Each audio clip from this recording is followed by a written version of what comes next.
Welcome back. Our next report features a man who defied nearly all the conventional wisdom and became an overwhelming success.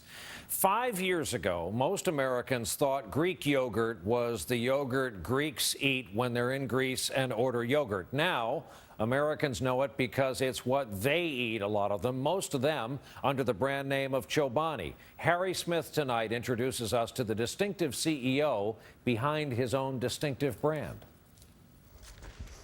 The internet has a way of breeding billionaires, and this guy is on his way to becoming the next one. But he didn't invent the latest must-have app or build the software for Apple's latest gizmo. No, Hamdi Ulukaya makes yogurt. What is your company going to gross in sales this year? We're going to be close to $1 billion. If we don't exceed it, yeah, we'll be close to $1 billion. People are this year are going to buy $1 billion worth of yogurt. Yep. That didn't even exist 5 years ago. Yes. That's pretty good. That's pretty good, yeah. Ulukaya is the brains and willpower behind Chobani, yogurt that is neither sweet nor gooey. It's high in protein, has no preservatives. A yogurt Americans didn't even know they wanted and now can't seem to get enough of. What Apple did for telephones, Hamdi has done for a centuries-old food. I'm not a scientist, but just from observational skills, this is a lot of yogurt. And this is only 5 days inventory. So as you see, Harry, this is an actual tweet. As we tour his offices, Hamdi explains how Chobani got so big so fast. Somebody tweeted this. Yeah, somebody has tweeted this. Chobani, your yogurt warms my soul. Yeah. Based largely on word of mouth and social media, his customers marketed the product for him. Go online and you can witness the Chobani Love Fest. Even cats like it. The communication is so fast, you don't need huge money for the marketing or your voice to be heard. It's a flat world. And if you're good, you'll be there. Hamdi believes Chobani is the model for the future. you're a food revolutionary. I hope so, because that's what we want to do. It's shame what's in the supermarkets today. It really is. It doesn't have to have all these preservatives. It doesn't have to have all these bad colors and stuff like that. It doesn't. So whose responsibility is this? It's the manufacturer's responsibility. And they can make it this way. They can make it better, they can make it nutritious, and they can make it accessible. That's what we did in Chobani. Only in America can a 40-year-old Turkish Kurd immigrant making a foreign food do so well that his company can afford to sponsor the Olympic team. Remember the ads? Now our yogurt is powering our U.S. Olympic athletes. Hard to believe, but this bustling plant had been scheduled to be shut down in 2005. Food giant Kraft had given up on making its yogurt here and put the place up for sale. Hamdi, who owned a small feta cheese company nearby, saw the ad and toured the plant the next day. I called my attorney, and I said, I just saw a plant, and I think I want to buy it. He actually laughed at me. He actually used some bad words, and he said, you're really, really crazy. That's not going to happen. Deep in rural New York dairy country, progress was something folks thought happened somewhere else. But here, Hamdi saw an opportunity, and he took it. If I could put in the store, and if they say, I wonder what this is, and if they can try it, and once they try it, they're hooked, and they won't go back, then this is my chance. So what I tried to do is make sure that this yogurt was absolutely perfect. Create a yogurt that tasted good and was good for you? The folks in downtown New Berlin, where Chobani is headquartered, had their doubts. Betsy and Frank Bayo own New York Pizzeria. They are among Hamdi's best friends. Even they wondered. He would tell us all these things, you know, and we would be very supportive, and then he would leave, and I'd be like, oh my God, Frank, I'm going to feel so bad when he goes bankrupt because he's going to lose his shirt. You thought he was going to go under. Oh, Yeah, 100,000% go under. And you were as good friends. Yeah, I was not even going to charge him for lunch. You know. We had a free lunch. I think I helped him out a little bit. But if there is such a thing as a secret ingredient in this saga, it is this man, yogurt master Mustafa Dogan. Armed with a pocket full of spoons, he is, if you will, a taste sensation. Hamdi brought him here from Turkey to work his craft. Is it right? Yeah, it's good.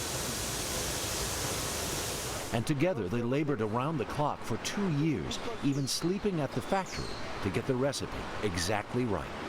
That place became my home. It was, lonely days, difficult days, a lot of question marks, a lot of pressure. As we sat in his hilltop house, fire blazing, Hamdi said it was one of the most nerve-wracking times in his life. But any doubts he had faded when the first cases of Chobani hit store shelves. One major store in New York took our product. And he called 2 weeks later and he said, I don't know what you guys putting into these cups, but I can't keep it in the shelf. Really? Yeah. And I said, all right, this is good. At that moment, I realized that this wasn't going to be about selling. This was about, can we make it enough? Since then, they have barely kept up with demand. Obsessed, driven, competitive, and a guy so self-aware, he told his most trusted employees to sock him if he ever gets out of line. But Hamdi has something else they don't teach in business school. Passion. The famous poet in Turkey is called Rumi. He said, with passion pray, with passion make love, with passion eat and drink and dance and play. Perhaps this is the model of the new CEO, a man who can quote 800-year-old Persian poetry. And while everyone in America apparently is eating Greek yogurt now, until my visit to Chobani, I was the last person who hadn't tried it. So this is your first time ever? Yeah. Oh my God. So He is a perfectionist, a mystic, and one hell of a salesman. what you have is just beautiful yogurt like here, and see, it won't move. It's really thick and it's creamy. But what people do, which I'm really picky about it, is they just keep stirring and stirring and stirring. Right. And that's no good. Oh. Yeah. So what you want to do is just you go upside down, turn it like this. Ah. See? Beautiful blueberries.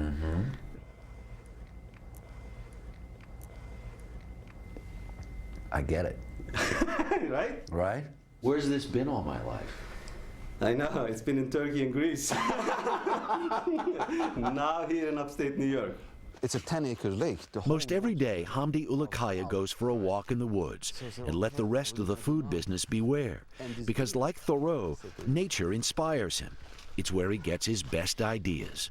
The normal model is you're in that office 20 hours a day, but you say, I need to walk in the woods. Absolutely. And they don't want me to be there. That's the thing. It says, you go do your walk and think what you need to think. We got this. And by the time I'm out and I get home and I call my colleagues, it says, oh, he just walked in the woods again. All kinds of ideas that come out of it. Ideas like his new yogurt bar in New York's trendy Soho neighborhood. This is the first time we're having interaction with our consumers. We say, what do you think? Do you like it? I learn so much from talking to people every day. He learns from people. He lives his passion. And if you haven't been impressed with any of this so far, on every Chobani package, and it's been there since day one, is a statement of company policy.